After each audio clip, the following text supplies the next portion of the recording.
he's saying, it's showing true intention, and he it was like a threat of himself and 3 other people, and they were encouraging him, and then he was letting him know like what to tell his wife, and who could have the truck afterwards, and who would get his motorcycle, and so it's again, there does need to be a really intense investigation, because we don't want there to be any room for someone to say, oh, that's incorrect, that's false, that's just an emotional response. We don't want any of that.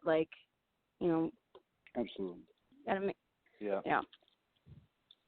Wow, that sounds like he was going to run was, on the ball field. Like, I'm just going to go out there with my big toy. Yeah, we got the text message just pretty much probably after I never, the thing is, I wanted to protect him. It was literally they were trying to I actually heard them trying to throw him off the bridge. So it was just like, I wanted to protect him and let them do their job of that's not my job to create any type of harm to another individual. That's not my job, even though he tried to do the same thing to thousands of people. Right. But that's not my job to dictate about his life. So I wanted to protect him as much as possible, and them trying and the police officers or the state troopers to come in and come get him and them do their job. Because it just was not a good situation. But we did see probably like 40 minutes later that his text messages and things like that, and all of it is hearsay. But I mean, it's on the phone. But at the same time, I'd rather get all the investigation and get all the details coming from the higher ups than to try to take somebody's word that came off a cell phone. So So while they're doing a thorough investigation, I'm just go ahead. Yeah, exactly.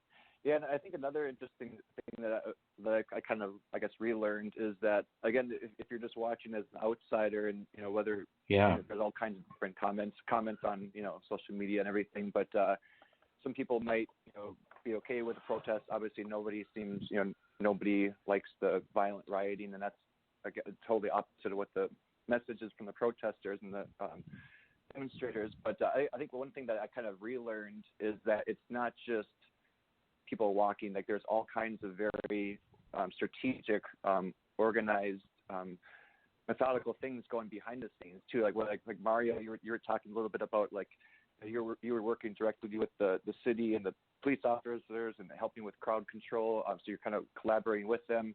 There's all kinds of. I was watching a lot of the live streams with all the defense attorneys, to defense and prosecutor attorneys that are working with all the different organizations like Black Lives Matter. And so it's really nice to realize that there's so much strategic things going behind the scenes versus someone just saying, oh, they're just walking around and they have no, no whatever, like. So I don't know. I guess Mario or Kalliah, could you speak to like any other things that people could help? There's obviously a lot of things you can do. Like, we can donate, you can do all kinds of things. But if they want to get maybe more involved, like behind the scenes, whether it's security to legal to, are there any other resources you could mention to other people?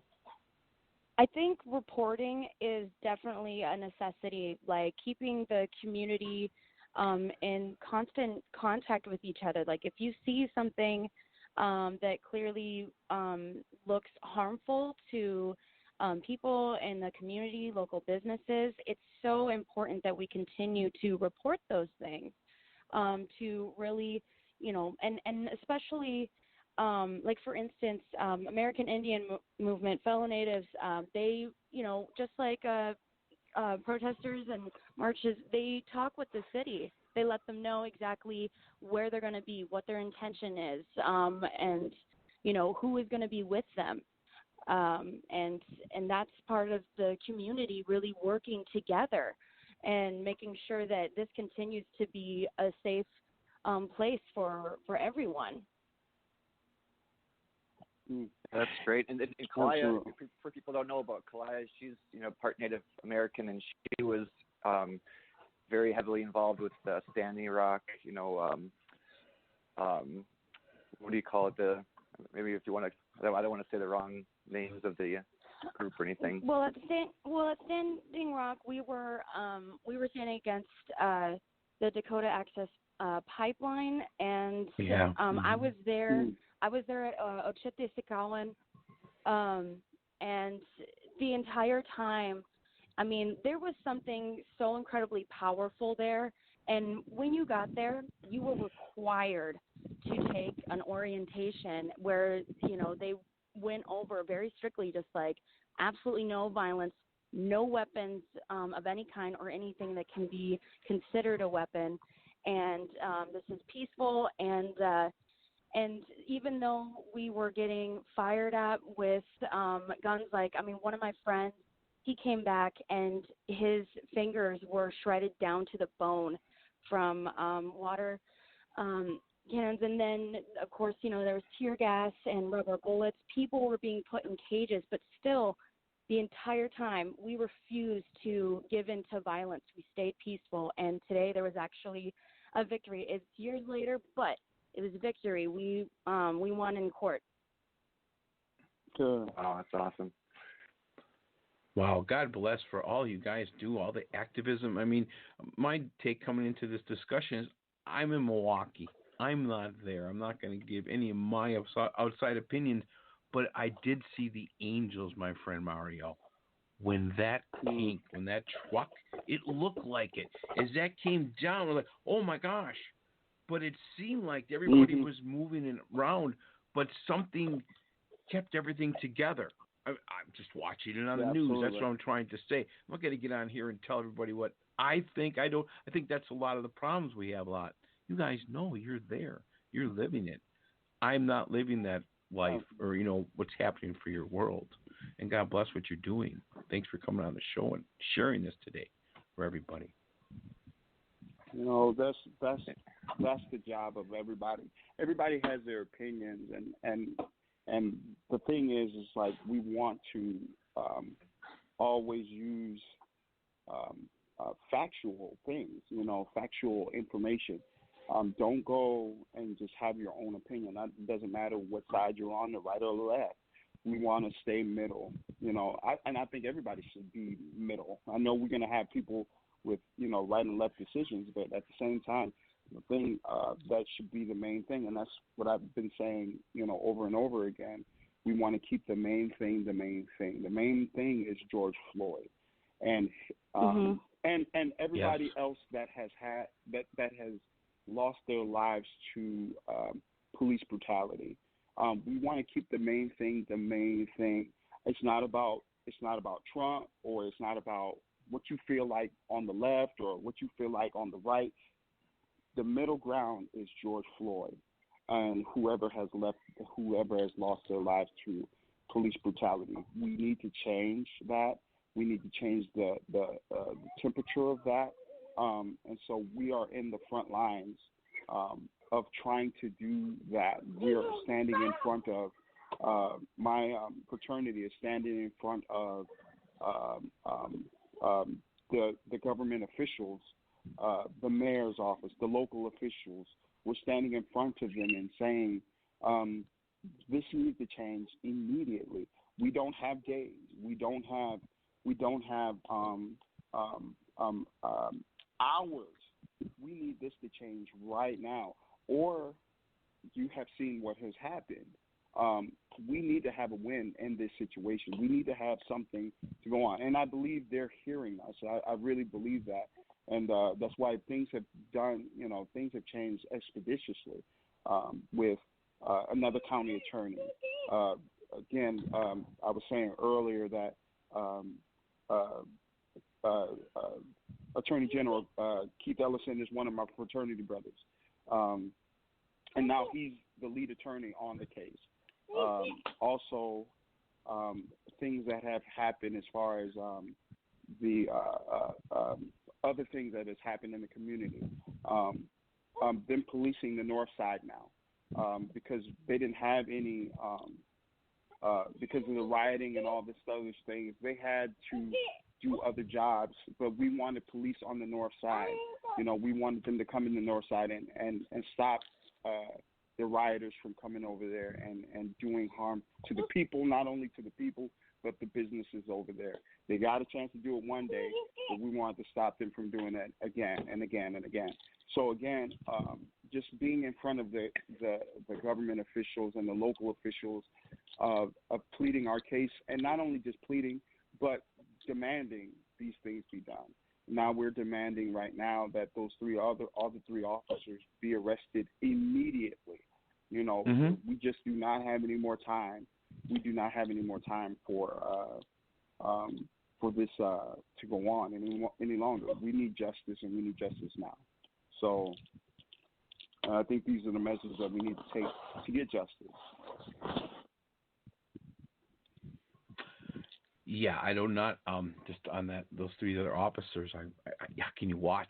I mean, all of that. It's just beyond. Obviously, those are the answers of racism and things that they are not caring about with Mr. Young. I mean, Mr. Lloyd and all that stuff. It's almost beyond hard to talk about, at least from my vantage point where I come from, where I grow up. My friend I've known for 40 years is from the city. I just never have that around my life, my family. We don't talk in those terms about anybody. That's why, where I come from. But to learn from you, because what I do notice is you hear that on the news, but when you're one-on-one with people, I never see I ask, where's the problem, bro? We talk all the time in the stores. I go to all the different stores in my life, I'm a white person. We don't have one, us, as people. But when you hear on the other side, then it all gets all skewed. You know what I mean? The injustice Absolutely. is the injustice, but the answers are not on the television. They're in people, one-on-one, Absolutely. together. Absolutely. And that's what I think, The thing is like we need to have as many voices as possible. It doesn't matter if you're black, white, purple, yellow. We need to have as many voices as possible. But I was going to share with you earlier, it is a good thing to watch. I'm not saying that you have to limit what you watch, but it's a good thing to watch. It's a bad situation, but you need to watch that film. You need to watch the video and see him struggle, to see the struggle in him, to see him pass, to see him die, because it should fuel something in you to be with your brothers and sisters to create change. We don't want to just hearsay. We want to actually see exactly what happened. And that's, I watched the whole video 4 or 5 now, probably 10 to 12 times now. It's hard for me to swallow the first day, and at 12 times it's still hard for me to swallow that happened to George Floyd. But at the same time, it's fueled me now to do something for my community. It's fueled me now to work inside of my fraternity and to get in front of these officials, to do what I need to do to create change. Not just for myself, but I have children. I have a 21-year-old. I have a 19-year-old. I have, a 3-year-old that I'm like, look, I got to do it for my children. Because long after I'm gone, they're going to remember this day. They're going to remember these days of not only riots, not only protests, but they're going to remember that we went inside for change.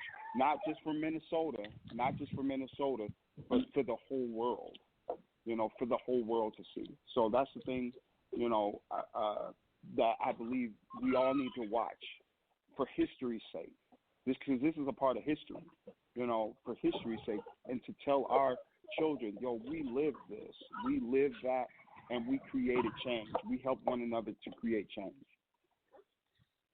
Amen, brother. Yeah, Yep. That's such another huge dynamic is the kids, like whether they're newborns or in their 20s, that's the next generation.